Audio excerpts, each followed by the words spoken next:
This is my tiny clock breadboard prototype. This project uses an Arduino Nano to communicate with a real-time clock and a TH74 temperature sensor. Within the RTC is a crystal oscillator and a backup battery. Here's a live demonstration of the Arduino Nano reading how many devices are connected to the I2C bus.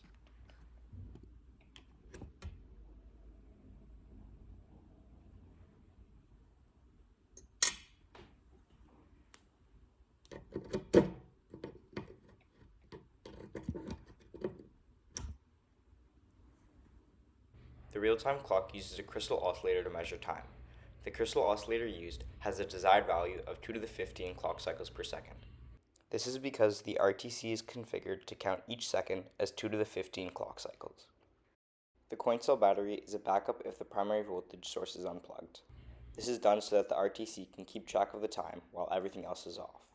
The Arduino Nano communicates with the two components using I2C. I2C is a method of communication that can communicate with up to 127 different components in milliseconds, using only two wires. The first wire is the data line, and the second wire is the clock line, in which each bit of data is sent out in sync with the clock line.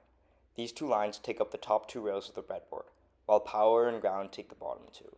The Arduino Nano uses a wire library to carry out I2C communication. Essentially, the wire library does all the work behind the curtains.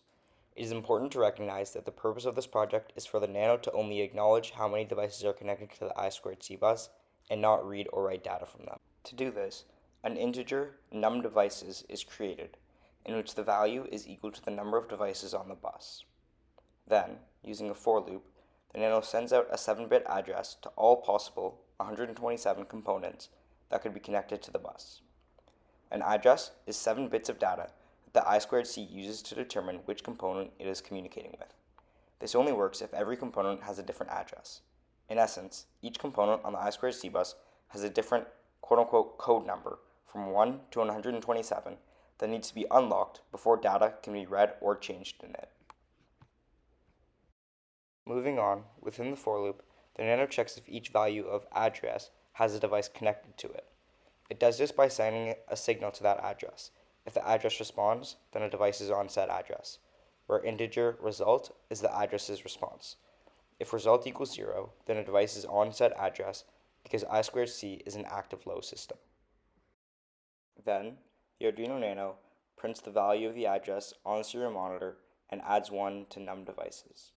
After the for loop has gone through every address, a final statement is used to show how many devices are on the I2C bus. Num devices is converted into a text format by using string.